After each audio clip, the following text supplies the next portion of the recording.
الله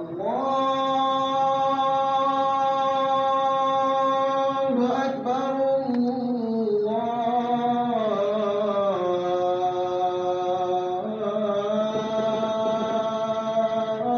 الله أكبر. إن الحمد لله نحمده ونستعينه ونتوكل عليه ونعوذ بالله من شرور أنفسنا وسيئات أعمالنا. من يهد الله فهو المهتدي ومن يضلل فلا هادي له.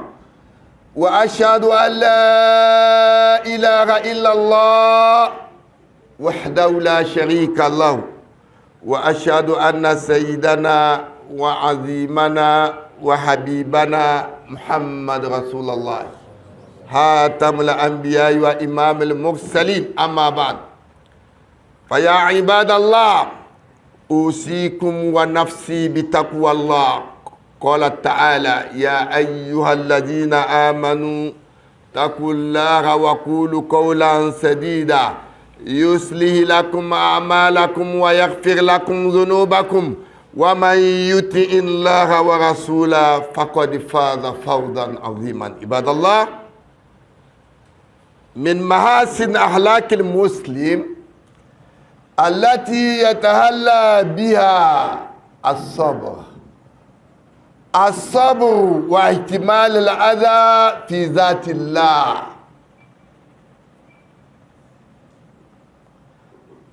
فالمسلم عباد الله افتقاره إلى الله تعالى أن يرزقه صبر، فإنه يستلهم الصبر بالذكر ما ورد من أمر وما وعد عليه من أجر، كقوله تعالى: يا أيها الذين آمنوا اصبروا وصابروا ورابطوا واتقوا الله لعلكم تفلحون.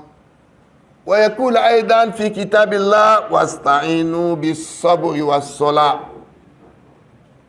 وقوله: وبشر الصابرين الذين إذا أصابتهم مصيبة قالوا إنا لله وإنا إليه راجعون أولئك عليهم صلوات من ربهم ورحمة وأولئك هم المهتدون. ويقول عن الصبر أيضا في كتاب الله: وجعلنا منهم أئمة يهدون بأمرنا لما صبروا وكانوا بآياتنا يوقنون. وقال رسول صلى الله عليه وسلم: الصبر ضياء.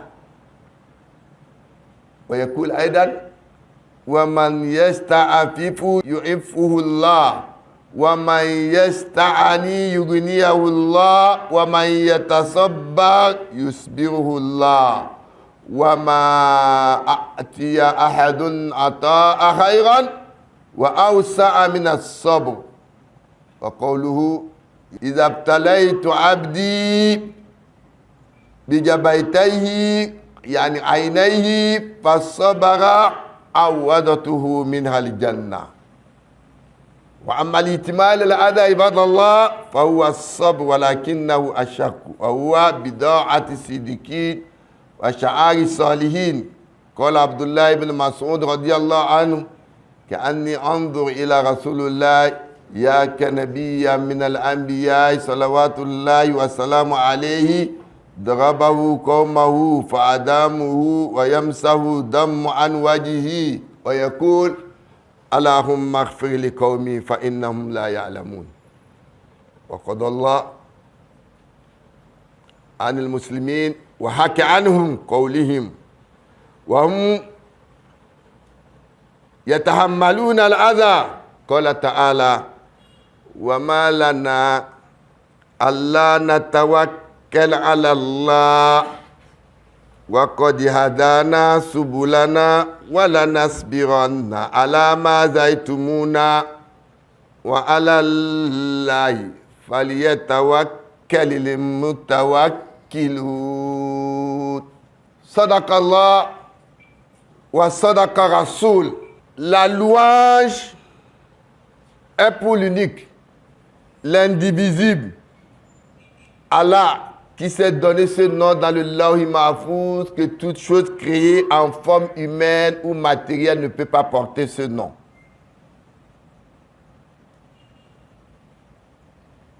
Paix et bénédictions d'Allah sur le prophète Muhammad, le prophète qui est un exemple pour nous les musulmans, doué de patience et d'endurance.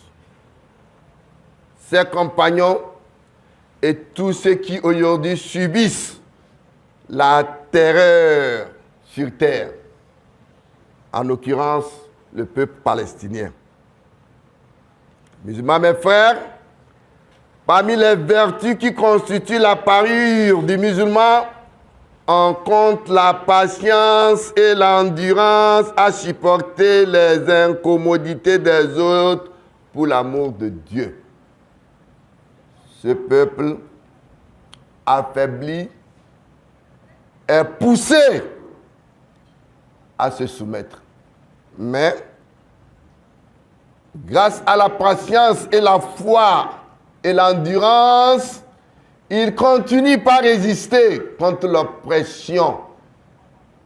Ce peuple aujourd'hui, les puissances occidentales le classent de terroriste pour le simple fait qu'ils veulent leur terre. Quand l'Allemagne, en Deuxième Guerre mondiale, pendant la Deuxième Guerre mondiale, avait attaqué la France et que la France s'était défendue, vous l'avez appelé du fait qu'ils se défendent de terroristes. On tue les enfants, on oppresse, on bombarde contre un peuple sans armes, mais ils endurent toujours. Dans les épreuves, le musulman se contient sans s'alarmer ni s'irriter. Car, disent les philosophes, s'alarmer pour un mal déjà passé est une calamité et le faire pour une future probabilité est une absurdité. S'emporter contre l'arrêt divin est une injure à Dieu, l'unique et le tout-puissant. Allah subhanahu wa ta'ala a fait des promesses de récompense aux patients et endurants. Le peuple palestinien est patient, il est endurant. C'est une guerre entre la foi et l'arrogance. Et avec leur patience, l'aide d'Allah viendra. Am asibutum an tadkhulal janna walamma yatikum masalul ladina khalaw min qablikum masatuhumul ba'sa'i wadh-dharra'i wa zulzilu hatta yaqula ar-rasul wal ladina mahum mata nasrullah. Mata nasrullah. C'est arrivé au prophète Muhammad, il a été opprimé, éprouvé, jusqu'à ce que le prophète et ses compagnons criaient Mata Nasrullah. Nous nous demandons Mata Nasrullah pour ce peuple opprimé. Allah dit Allah, Inna Nasrullahi qarib. Dans la patience, entre la foi et l'arrogance, certes, l'aide d'Allah viendra. Musulmans, mes frères, Allah subhanahu wa ta'ala a fait des promesses de récompense aux patients et dit croyants, soyez constants. Rivalisez de constance, soyez fermes et craignez Dieu, ainsi atteindrez-vous à la facilité ou à la félicité. Que la patience et la prière soient pour vous un réconfort. Tout du moins, nous qui n'avons pas de force, ayons des pensées pieuses au peuple palestinien. Sois patient, Dieu t'y aidera. Annonce une heureuse issue aux patients, à ceux qui, frappés d'un malheur, disent nous appartenons à Dieu et à lui nous ferons retour. Ceux-là auront pour lot miséricorde et bénédiction de leur Seigneur. Ils auront suivi le droit chemin. Le prophète de l'islam dit aussi. La patience est une lumière, un guide éclairé. Celui qui veut être chaste, Dieu l'aidera. Celui qui cherche à se passer de ce que possèdent les autres, Dieu l'enrichira. Celui qui veut être patient, Dieu viendra à son secours. Aucun n'a eu un don plus fécond que la patience. Une fille du prophète lui dépêcha une personne pour le prier de venir voir son enfant agonissant. Le prophète lui envoie et dit, donne-lui le bonjour et dis-lui, tout appartient à Dieu, ce qu'il donne, ce qu'il reprend. Pour toute chose est fixé un terme. Qu'elle se résigne et en demande à Dieu la récompense. Musulmans, mes frères, quand Dieu veut du bien à quelqu'un, il l'éprouve. La valeur de la rétribution est proportionnelle à l'épreuve.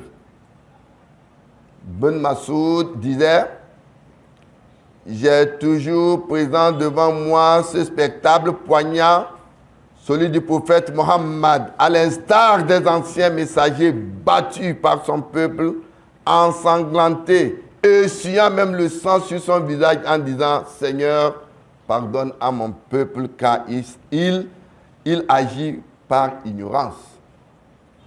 En voici encore un autre. Un jour, il distribuait des biens. Un bédouin dit, ce partage est inéquitable. Cette critique parut jusqu'au prophète Mohammed. Son visage s'empourpra, mais il finit par dire que Dieu fasse miséricorde à mon frère Moïse. Il fut tout autant offensé, mais il se montra plus endurant. Mes frères, le Coran nous rapporte le récit des prophètes et leur réponse au peuple qui les tourmentait. On y lit, comment ne pas nous remettre à Dieu, lui qui nous a guidés vers des voies sûres pour notre salut.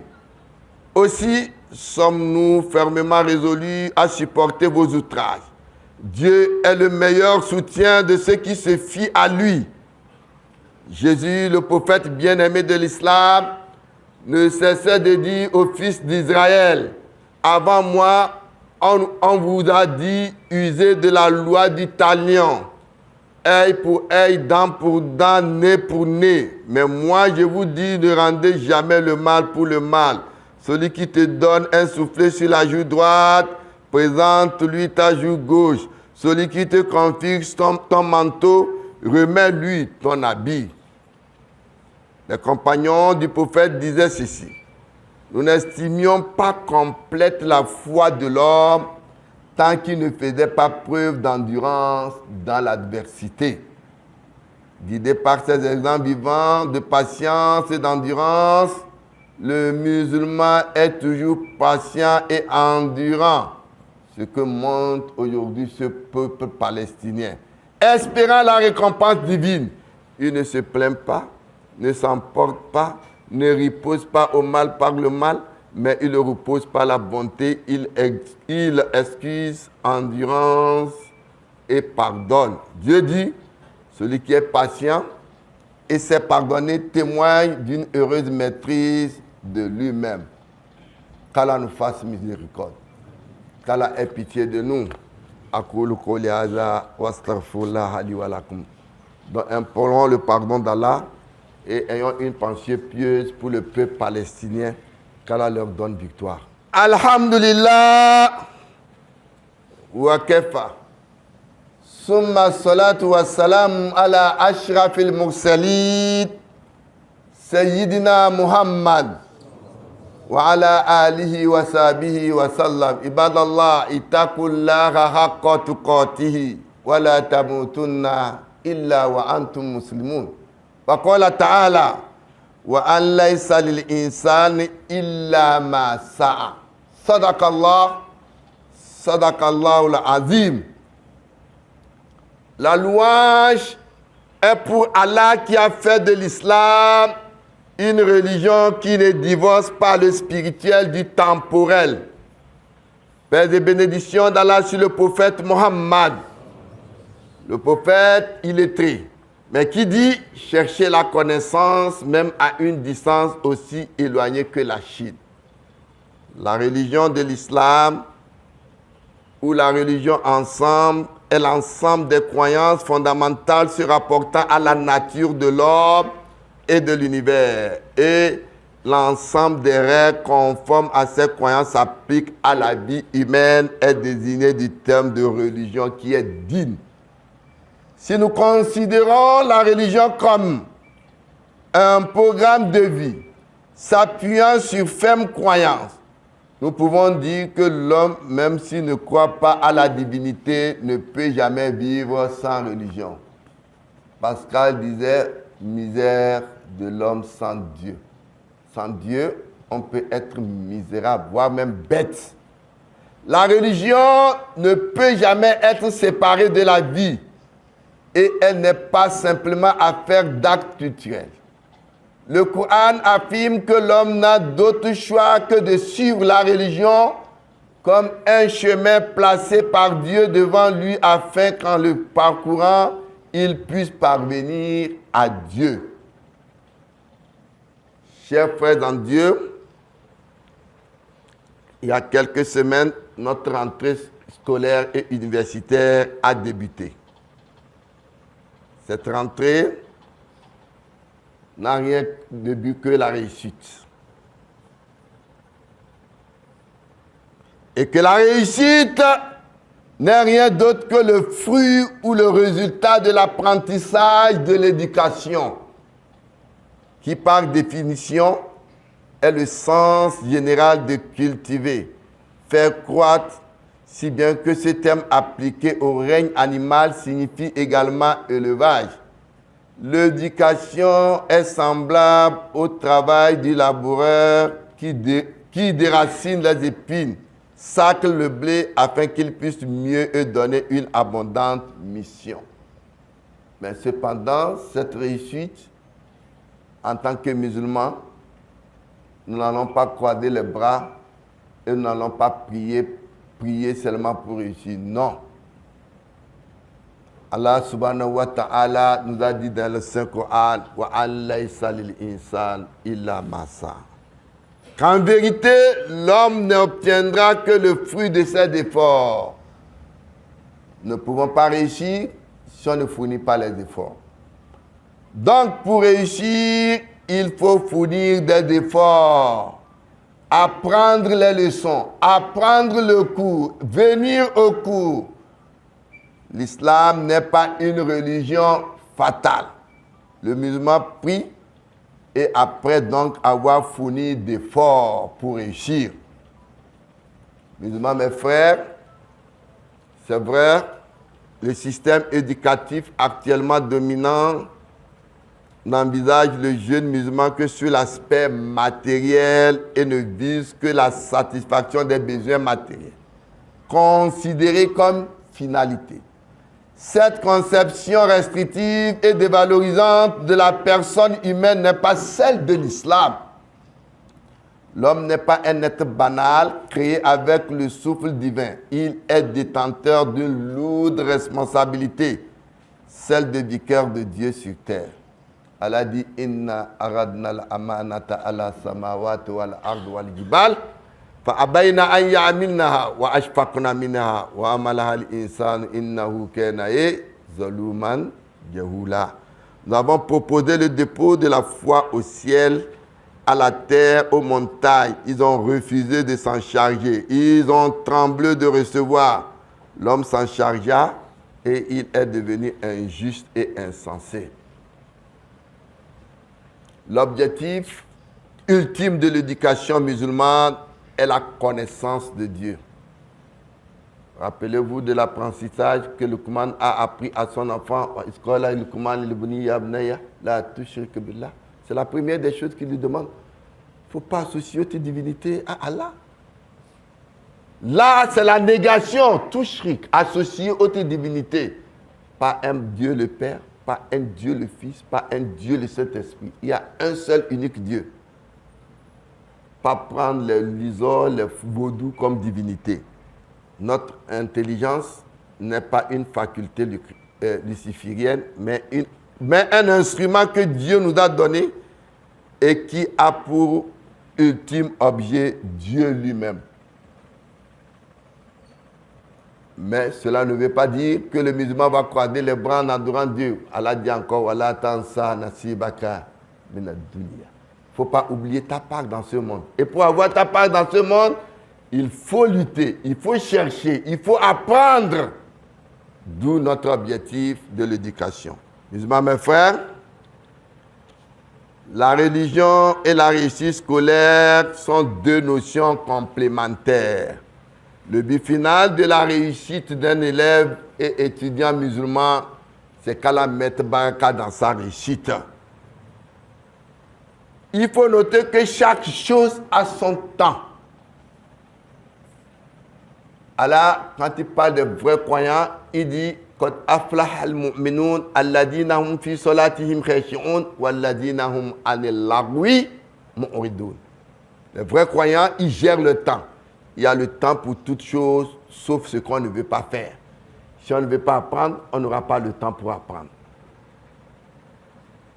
L'islam, qui ne fait pas de différence entre le spirituel et le temporel, fait l'équilibre du musulman dans la vie active et sociale de demain.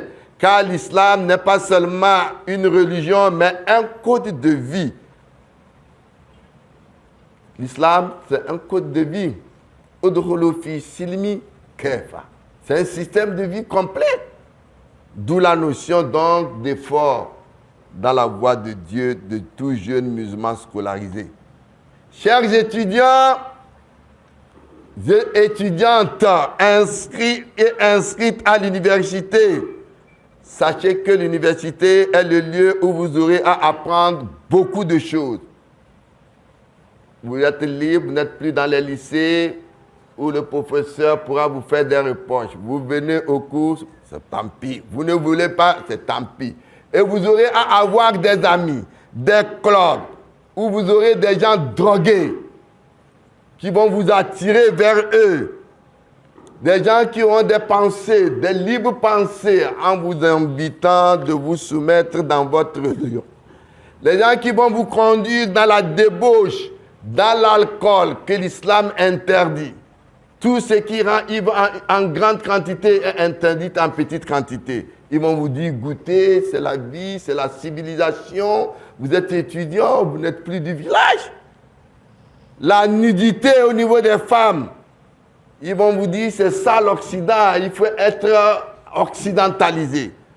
Et aussi, vous allez aussi à l'université apprendre de bonnes choses, l'éducation qui vous a amené d'abord, et la morale aussi existe. Approchez-vous de la structure de notre association où vous devrez apprendre tout de bonnes choses, l'islam, et vous allez avoir les notions sur la vie. Sachez choisir vos amis et aller dans les endroits qui ne vont pas vous perdre dans votre foi. Qu'Allah facilite la rentrée scolaire, qu'Allah enseigne à nos enseignants pour qu'ils nous enseignent ce qui sera du bonheur de notre pays et pour nous-mêmes, à eux-mêmes les enseignants, qu'Allah facilite leur recherche et promotion et qu'Allah nous fasse réussir et non seulement après réussite qui met son baraka. Qu'Allah nous apporte la paix dans notre pays, qu'Allah nous facilite le pèlerinage. Sachez une chose, une information capitale, l'Arabie Saoudite a changé le pèlerinage, pas pour le Togo, pour tous les pays. Allez informer les parents, les proches. Ce qui me cœur plus, étant proche de cela, à la dernière minute, c'est les vrais Togolais qui viendront pour dire que je cherche de la place pour ma mère, je cherche de la place. L'année passée, nous, on a eu plus de 250 qui sont partis chercher la place au Bénin, qui sont des Togolais à être les premiers à être inscrits. Nous dormons, nous attendons Ramadan avant de s'inscrire. Ce n'est plus ça. C'est la loi. Les problèmes qu'on a vécu l'année passée à Mina ont fait que l'Arabie Saoudite a dit que le Hajj est fini à partir du 25 février. Et le Togo dit qu'il n'y a plus d'inscription à partir du 15. Passez l'information aux familles. Cessez de gêner les gens. L'Arabie Saoudite a été claire. Il n'y a pas à écrire une lettre de doléance à partir du 25 février pour dire je cherche la place. Et d'ailleurs, les visas sont clos le 29 mars. qu'Allah facilite le pèlerinage. Qu'Allah le Tout-Puissant nous fasse miséricorde. Ibadallah, inna Allah ayamu bil adl wal ihsan wa ita'i dhil qurba wa yanha 'anil fahsha wal munkar wal baghi ya'idukum la'allakum tadhakkarun. Qumu ila salatikum yarhamni yarhamkumullah.